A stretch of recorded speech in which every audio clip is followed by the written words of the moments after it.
ಆಕಾಂಕ್ಷಿಗಳು ಯಾರ್ಯಾರು ಮೈಸೂರು ಕ್ಷೇತ್ರದಲ್ಲಿ ಅಂತ?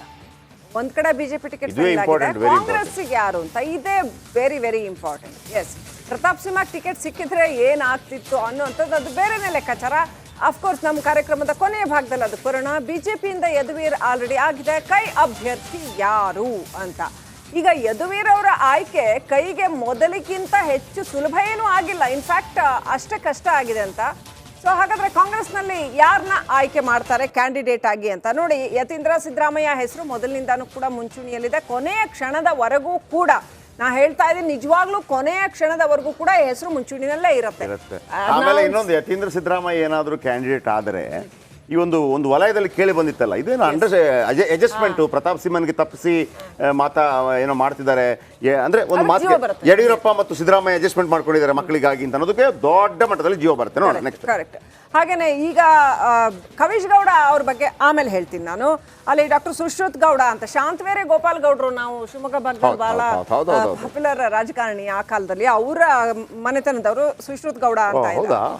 ಸೊ ವಿಜಯ್ ಕುಮಾರ್, ಅದು ಹೇಗೆ ಅಂತಂದ್ರೆ ಪಾಪ ನಾವು ಹೌದಾ ಅಂತ ಕೇಳೋ ಹಂಗೆ ಆಗಿದೆ. ಇದು ಯಾರಪ್ಪ ಅಂತ ನಾವು ಕೇಳಿ ತಿಳ್ಕೊಳ್ಳೋ ಹಂಗಾಗಿದೆ. ನಮಗೆ ಇತ್ತೀಚೆಗೆ ಇದು AK ಸುಬ್ಬಯ್ಯ ಅವರ ಪುತ್ರ ಪೊನ್ನಣ್ಣ ಗೆದ್ದಾಗ ಇದು AK ಸುಬ್ಬಯ್ಯ ಅವರ ಪುತ್ರ, ಹೌದಾ, ಅವ್ರ ಮಗನ ಅಂತ ಅದೇನು ತಪ್ಪು ಅಂತ ಏನಿಲ್ಲ. ಹೊಸಬರು ಬರ್ಬೇಕು ರಾಜಕಾರಣಕ್ಕೆ, ಹೊಸಬರು ಬರೋದು ಒಳ್ಳೇದೇನೆ.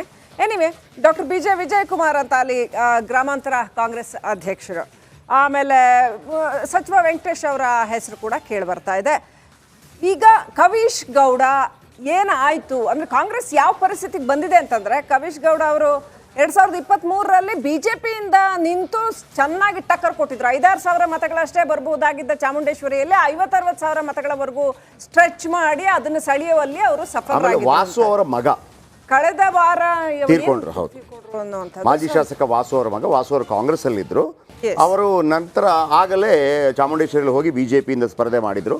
ಸೊ ಬಿಜೆಪಿಯಲ್ಲಿ ಮೇಡಮ್ ಹೇಳಿದಾಗೆ ಕೇವಲ 5,000-6,000 ಏನು ನಾಮಕವಾಸ್ತೆ ನಿಂತಿದ್ದಾರೆ ಅಂತ ಎಲ್ಲರೂ ಅಂದ್ಕೊಂಡಿದ್ರು. ಸುಮ್ಮನೆ ಒಂದು ಲಿಟ್ಮಸ್ ಟೆಸ್ಟ್ ಮಾಡ್ತಾ ಇದ್ದಾರೆ, ಟ್ರಯಲ್ ಆ್ಯಂಡ್ ಎರರ್ ಅಂತ. ಬಟ್ ಹಾಗಲ್ಲ, 50,000 ಓಟ್ ಬಂದಿತ್ತು. ಹಾಗಾಗಿ ಹೇಳ್ತಾ ಇದ್ದೀವಿ.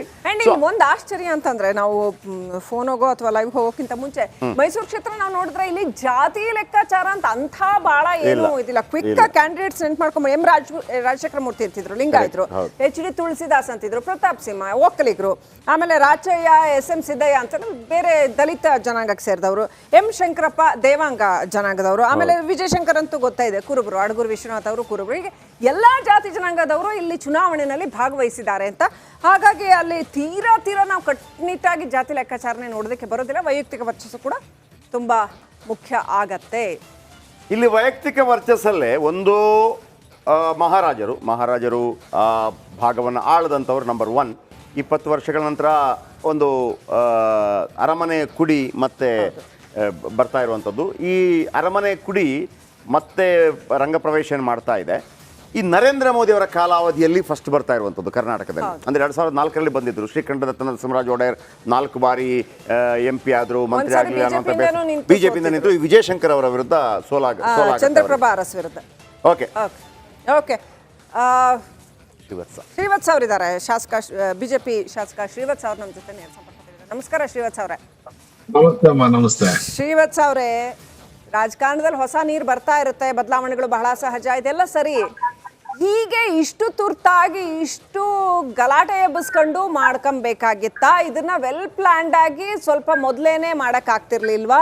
ಅಥವಾ ಇಬ್ರು ಅಂದ್ರೆ ಪ್ರತಾಪ್ ಸಿಂಹ ಅವರನ್ನು ಅಥವಾ ಯದುವೀರ್ ಅವರನ್ನು ಪಕ್ಷಕ್ಕೆ ಅನುಕೂಲ ಆಗೋ ಹಾಗೆ ಚೆನ್ನಾಗಿ ಬಳಸ್ಕೊಳ್ಳೋ ಹಾಗೆ ಈಗ ಏನು ಇದು ಗಲಾಟೆ ಕ್ರಿಯೇಟ್ ಮಾಡ್ಕೊಂಡಿದ್ದೀರಿ, ತಿಕ್ಕಟ್ಟ ಕ್ರಿಯೇಟ್ ಮಾಡ್ಕೊಂಡಿದ್ದೀರಿ, ಅದೆಲ್ಲ ಆಗದೆ ಇರಂಗೆ ಹ್ಯಾಂಡಲ್ ಮಾಡ್ಕೊಳಕ್ ಆಗ್ತಿರ್ಲಿಲ್ವಾ? ತಾವ್ ಹೇಳ್ದಂಗೆ ಇನ್ನೊಂದಷ್ಟು ಸ್ಮೂತ್ ಆಗಿ ಮಾಡಬಹುದಾಗಿತ್ತೇನೋ. ಆದ್ರೆ ಮಾಧ್ಯಮದ 2 ದಿವಸದ ಮೊದಲೇ ಒಂದಷ್ಟು ಬಹಿರಂಗ ಆಗಿದ್ದರ ಪರಿಣಾಮವಾಗಿ ಸಹಜವಾಗಿ ಪ್ರತಾಪ್ ಸಿಂಹ ಅವ್ರಿಗೆ ಅಕ್ರಾಸ್ ದಿ ಬಿಜೆಪಿನೂ ಸಾಕಷ್ಟು ಅವರು ಹಿಂದೆ ಅಂಕಣಕಾರರಾಗಿದ್ದಂತ ಸಂದರ್ಭದಲ್ಲಿ ಅವರನ್ನ ಬೆಂಬಲಿಸ್ಕೊಂಡು ಬರ್ತಾ ಇದ್ದಂತ ಅಭಿಮಾನಿಗಳು ಸ್ವಲ್ಪ ಈ ತರದ ಬಗ್ಗೆ ಬೇಸರ ವ್ಯಕ್ತಪಡಿಸಿದ್ದಾರೆ. ಅಂದ್ರೆ ನಿಮ್ಮ ಬೆಂಬಲ ಇರಲಿಲ್ಲ ಪ್ರತಾಪ್ ಸಿಂಹನ್ಗೆ? ಮಾಧ್ಯಮದವರ ಬೆಂಬಲ ಮಾತ್ರ ಇರುತ್ತಾ? ನಿಮ್ ಬೆಂಬಲ ಇಲ್ಲ?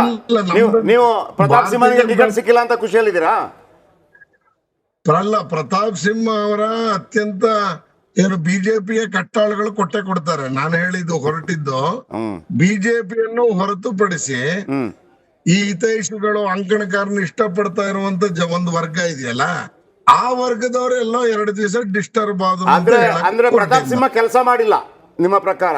ಅವರನ್ನ ಪ್ರೀತಿಸುವ ವರ್ಗ ತುಂಬಾ ಕೆಲ್ಸ ಅಭಿಯಾನ ಮಾಡಿದ್ದಾರೆ. ಮಾಡ್ತು ಅಂತ ಹೇಳ್ತಾ ಇದ್ದೀರಾ? ಇಲ್ಲ ಪ್ರತಾಪ್ ಸಿಂಹ ಅವರ ನೀವು ಸ್ಮೂತ್ ಫಂಕ್ಷನಿಂಗ್ ಅಂತ ಬಂತಲ್ಲ, ಅದಕ್ಕೆ ಹೇಳ್ತಾ ಇದ್ದೀನಿ. ಓಕೆ ಪ್ರತಾಪ್ ಸಿಂಹ ಅವರು ಕೆಲಸ ಮಾಡಿದ್ರಲ್ಲಿ ನಂಬರ್ 1 ಅನ್ನೋದು ಮಾಧ್ಯಮದಲ್ಲೂ ಬಂದಿದೆ. ಅದ್ರ ಬಗ್ಗೆ ಏನ್ ಎರಡನೇ ತಕರಾರಿಲ್ಲ. ಅಲ್ಲ ನೀವು ಮೊದಲೇ ಪ್ರತಾಪ್ ಸಿಂಹ ಅವ್ರಿಗೆ ಮಾಡ್ಬೋದಾಗಿತ್ತು. ಹೇಳಿದ್ರೆ ಶ್ರೀವತ್ಸ ಅವರೇ, ನೀವು ಮೊದಲೇ ಪ್ರತಾಪ್ ಸಿಂಹ ಅವ್ರನ್ನ ಕೂರಿಸ್ಕೊಂಡು ಯದುವೀರ್ ಅವ್ರನ್ನ ಕೂರಿಸ್ಕೊಂಡು ಇದೆಲ್ಲ ನಾವು ಹೇಳ್ಬೇಕಾ ಮಾಧ್ಯಮದವರು? ನೀವು ಮಾತಾಡಿ ಅಲ್ಲಿನ ಎಲ್ಲ ನಾಯಕರುಗಳನ್ನ, ಸ್ಥಳೀಯ ನಾಯಕರುಗಳನ್ನು ಕೂರಿಸ್ಕೊಂಡು ಮಾತಾಡಿ ವಿಶ್ವಾಸಕ್ಕೆ ತಗೊಂಡು ಇದನ್ನೆಲ್ಲ ಮೊದಲೇ ಮಾಡ್ಬೋದಾಗಿತ್ತಲ್ವಾ ಅಂತ ಅಷ್ಟೇ ಪ್ರಶ್ನೆ. ಈಗ ಶಿವಸ್ ಅವ್ರ, ಈಗ ಮೇಡಮ್ ಹೇಳ್ದಂಗೆನೆ ಒಂದು ವೇಳೆ ಪ್ರತಾಪ್ ಸಿಂಹ ಅಂತ ಒಬ್ಬರಿಗೆ ಕರೆದು ಬಿಟ್ಟು ಯಾರೇ ಒಬ್ಬ ಹಿರಿಯ ನಾಯಕರು, ನೋಡಪ್ಪ ನಿನಗೆ ಬೇರೆ ಕೆಲಸ ಕೊಡೋಣ, ಈ ಬಾರಿ ಹಿಂಗಿಂಗ್ ಮಾಡೋಣ, ಅವ್ರನ್ನ ನಿಲ್ಸೋಣ ಅಂತಂದ್ರೆ ಪ್ರತಾಪ್ ಸಿಂಹ ಬರ್ತಾ ಇದ್ರು. ನೀವು ಅವರನ್ನು ಅವಮಾನ ಮಾಡಿದಂಥ ರೀತಿಯಲ್ಲಿ ಮಾಡಿ, ರಂಬಾರಟ್ಟಿ ಮಾಡಿ, ರೋಡಲ್ಲಿ ಮಾಡೋಂಗೆ ಮಾಡಿ, ಅದ್ಯಾಕೆ ಅಷ್ಟು ದಾರ್ಷ್ಟ್ಯ ನಿಮ್ಮದೇ ನಾಯಕರ ಬಗ್ಗೆ ನಿಮಗೆ? ಅಲ್ಲ, ಕೇಂದ್ರದ ನಾಯಕರು ಅದೆಲ್ಲ ಹೇಳಕ್ ಹೊರಟಲ್ಲ. ಕೇಂದ್ರದ ನಾಯಕರು ಆ ಪ್ರಯತ್ನ ಮಾಡ್ತಾ ಇದ್ರು ಅಂತ ಅನ್ಸುತ್ತೆ. ಇದು ಯಾಕಂದ್ರೆ ನಮ್ಮ ಲೆವೆಲ್ ಅನ್ನ ಮೀರಿದಂತ ಚರ್ಚೆ ಇದು. Okay. ಹಾಗಾಗಿ ಒಬ್ಬ ಶಾಸಕನಾಗಿ ನಮ್ಮ ಹತ್ರ ಏನೋ ಅಭಿಪ್ರಾಯ ಬಂತು, ನಮ್ಮ ಹತ್ರ ಮಾತಾಡಿದ್ರು ಅನ್ನೋದಕ್ಕಿಂತ ಕೇಂದ್ರದಲ್ಲಿ ಈ ರೀತಿ ನಿರ್ಣಯವನ್ನ ತೆಗೆದುಕೊಂಡಿದ್ದಾರೆ. ತಾವ್ ಹೇಳಿದಾಗ ಇನ್ನೊಂದಷ್ಟು ಚೆನ್ನಾಗಿ ಮಾಡ್ಬೋದಾಗಿತ್ತು ಅನ್ನೋದನ್ನ ನಾನು ಒಪ್ತೀನಿ. ಈಗ ಪ್ರತಾಪ್ ಸಿಂಹ ಬದಲಿಗೆ ಒಡೆಯರ್ ಅವರು ಬಂದಿದ್ದಾರೆ. ಬಿಜೆಪಿಗೆ ಆಗುವಂತ ಹೆಚ್ಚಿನ ಲಾಭ ಏನು ನಿಮ್ಮ ಪ್ರಕಾರ? ಪ್ರತಾಪ್ಗಿಂತ ಲಾಭ ಏನು ಬರುತ್ತೆ? ನಮಗೇನಂದ್ರೆ ಮೈಸೂರು ಅಂತಂದ್ರೆ ಮಹಾರಾಜರು ನಿರ್ಮಾಣ ಮಾಡಿದಂತ ಪ್ರದೇಶಗಳನ್ನ ಇವತ್ತು ನಾವು ತೋರಿಸ್ತಾ ಇದೀವಿ. ಸರ್ಕಾರ ಬಂದೇನೋ ಬಹಳ ಯಾವುದೇ ಸರ್ಕಾರ ಇದ್ರು ಮಹಾರಾಜರು ಬಿಟ್ಟು ಬೇರೆ ಮಾಡಿದ್ದಾರೆ ಅಂತ ಏನಿರ್ಲಿಲ್ಲ. ಹಾಗಾಗಿ ನಾವ್ ಇವತ್ತು ಝೂ ಗಾರ್ಡನ್, ಇವತ್ತು ಸಿಲ್ಕ್ ಫ್ಯಾಕ್ಟ್ರಿ, ಇವತ್ತು ಮೈಸೂರಿನ ಗಂಧದ ಫ್ಯಾಕ್ಟ್ರಿ ಎಲ್ಲವನ್ನ ನಿರ್ಮಾಣ ಮಾಡಿರೋದು ಮಹಾರಾಜರ ಕಾಲದಲ್ಲೇನೆ. ಹಾಗಾಗಿ ಮಹಾರಾಜರು ಬಂದ್ರೆ ನಮ್ಗೊಂದು ಅಭಿಮಾನ, ಮಹಾರಾಜರು ಬಂದ್ರೆ ನಮಗೆ ಬರ್ದೇ ಇರುವಂತ ಅನೇಕ ಪ್ಯಾಕೆಟ್ಗಳಲ್ಲಿ ಹೇಳಿದ್ರು. ನೀವು ಜನಸಾಮಾನ್ಯರ ಬಳಿಗೆ ಬರ್ತಾರಾ? ಈಗ ಎಲೆಕ್ಷನ್ ಟೈಮಲ್ಲಿ ಬರ್ತಾರೆ, ಅರಮನೆಗೆ ಹೋಗಿ ನಾಕ್ ಮಾಡಕ್ಕಾಗತ್ತಾ? ಪ್ರತಾಪ್ ಸಿಂಹ ಆದ್ರೆ, ಪ್ರತಾಪ್ ಸಿಂಹ ಅಂತಲ್ಲ, ಯಾವುದೇ ಈಗ ನಿಮ್ಮಂತ ರಾಜಕೀಯ ನಾಯಕರು, ಶಿವತ್ಸ ಅವರು, ನೀವು ಜನರ ಬಳಿಗೆ ಹೋಗ್ತೀರಿ, ಜನರು ಕರೆದಾಗೆ ಶಿವತ್ಸ ಅವರೇ ಬನ್ರಿ ಇಲ್ಲಿ ಅಂತ ಕರೆಯಕ್ಕಾಗತ್ತೆ, ಮಹಾರಾಜರನ್ನ ಕರೆಯಕ್ಕಾಗತ್ತಾ? ಮಹಾರಾಜರು ಆ ಮನಸ್ಥಿತಿಗೆ ಬಂದಿದ್ದಾರೆ. ನೆನ್ನೆ ಕೇಳಿದ್ರು ಮಾಧ್ಯಮದವರು, ಮಹಾರಾಜರು ನಾನು ಸಾರ್ವಜನಿಕ ಸೇವೆಗೆ ಬರ್ಬೇಕು ನಿಶ್ಚಯ ಮಾಡಿರೋದ್ರಿಂದ ನಾನು ಜನಗಳ ಮಧ್ಯೆ ಹೋಗ್ತೀನಿ ಅನ್ನೋದನ್ನ ಈಗಾಗಲೇ ಅವ್ರು ಎಕ್ಸ್ಪ್ರೆಸ್ ಮಾಡಿದ್ದಾರೆ ಸರ್. ಆದ್ರೆ ಶ್ರೀವತ್ಸ ಅವರೇ, ಸರಿ, ಇವತ್ತು ಇಷ್ಟು ನೀವು ಡಂಗರ ಹೊಡೆದು ಬಹಳ ಪ್ರೀತಿಯಿಂದ ಯದುವೀರ್ ಮಹಾರಾಜರನ್ನ ವೆಲ್ಕಮ್ ಮಾಡ್ಕೊಂಡ್ರಿ. ಏನಾಗ್ಬಿಡುತ್ತೆ ಗೊತ್ತಾ, ಪ್ರತಾಪ್ ಸಿಂಹ ಅವ್ರಿಗೆ ಟಿಕೆಟ್ ಕೊಟ್ಟು ಅವ್ರನ್ನ ವೆಲ್ಕಮ್ ಮಾಡಿ ಕರ್ಕೊಂಡು ಬಂದಾಗ್ಲೂ ಹೀಗೆ ಪ್ರೀತಿಯಿಂದ ಕರ್ಕೊಂಡ್ ಬಂದಿದ್ರಿ. ಆದ್ರೆ ಅದು ಬೇಡ ಅನ್ನಿಸಿದ ನೆಕ್ಸ್ಟ್ ಮೊಮೆಂಟ್ ಡಿಸ್ಗ್ರೇಸ್ಫುಲ್ ಆಗಿ ಯಾಕೆ ಅದನ್ನ ಹ್ಯಾಂಡಲ್ ಮಾಡ್ತೀರಿ? ನಾಳೆ ದಿವಸ ಯದುವೀರ್ ಅವ್ರಿಗೂ ಹೀಗೆ ಮಾಡಿದ್ರೆ ಏನ್ ಗತಿ? ಅಭಿಮಾನಿಗಳು ಕೇಳ್ತಾರೆ. ವಿಶೇಷವಾಗಿ ಪ್ರತಾಪ್ ಸಿಂಹ ಅಥವಾ ಯದುವೀರ್ ಮಹಾರಾಜರು ತರದವರಿಗೆ ರಾಜಕಾರಣದ ಹೊರಗೂ ಅಭಿಮಾನಿಗಳಿದ್ದಾರೆ, ಜನಸಾಮಾನ್ಯರಲ್ಲೂ ಅಭಿಮಾನಿಗಳಿದ್ದಾರೆ. ಸೊ ಕ್ವೆಶ್ಚನ್ ಶಿವತ್ ಸರ್, ಅದೇ ಇದು ಒಮ್ಮೆ ಪಕ್ಷ ಕ್ಯಾಂಡಿಡೇಟ್ ನಮಗೆ ನೋಡಿ, ನಾವೆಲ್ಲ ಬಿಜೆಪಿಯ ಕಟ್ಟಾಳುಗಳು. ಮೇಲ್ಗಡೆ ತೀರ್ಮಾನ ಮಾಡಿದ ನಂತರ ಅವರು ಪಕ್ಷದ ಕಚೇರಿಗೆ ಬೆಂಗಳೂರಿಗೆ ಬಂದಿದ್ರು, ಮೈಸೂರಿಗೆ ಬರ್ತೀನಿ ಅಂದ್ರೆ ಒಂದು ಒಳ್ಳೆ ರೀತಿಯ ಸ್ವಾಗತವನ್ನೇ ನಾವು ಮಾಡ್ಬೇಕಾಗಿದ್ದು ನಮ್ ಕರ್ತವ್ಯನೂ ಹೌದು, ನಮ್ ಧರ್ಮನೂ ಹೌದು. ಅಂದ್ರೆ ನೀವ್ ಹೇಳ್ತಾ ಇದ್ರಿ ನಿಮ್ಮ ಇಂಟರ್ನಲ್ ಡೆಮೋಕ್ರಸಿ ಇಲ್ಲ, ನಿಮ್ಮನ್ನ ಯಾರು ಕೇಳಲೇ ಇಲ್ಲ, ಕೇರೆ ಮಾಡ್ಲಿಲ್ಲ, ನಾವ್ ಆಗ್ತೀವಿ ಕ್ಯಾಂಡಿಡೇಟ್, ನೀವು ಕೆಲಸ ಮಾಡ್ಬೇಕು ಅಂತ ಹೇಳ್ತಾ ಇದಾರೆ ಅಂತ ಹೇಳ್ತಾ ಇದ್ರಿ ನೀವು.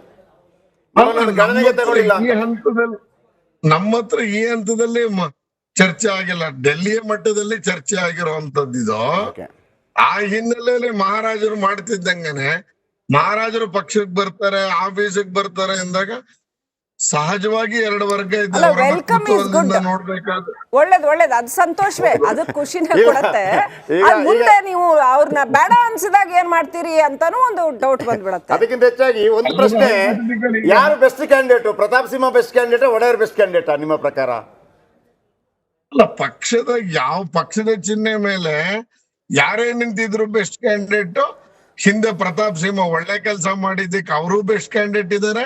ಅದೇ ಕೆಲಸವನ್ನ ಮುಂದುವರ್ಸ್ಕೊಂಡು ಹೋಗ್ತೇನೆ ಅಂತ ಒಡೆಯರ್ ಸಾಹೇಬ್ರು ಇಲ್ಲ, ಹೇಳಿದ್ರು. ನಿಮ್ದೆಲ್ಲ ಹಾಗಾಗಿ ಕಂಪ್ಲೇಂಟ್ ಇವ್ರ ಇದೆ ಅಂತೆ ಬಗ್ಗೆ- ಶ್ರೀವತ್ಸ ಅವರೇ, ನಿಮ್ದೆಲ್ಲ ಕಂಪ್ಲೇಂಟ್ ಅಂತೆ.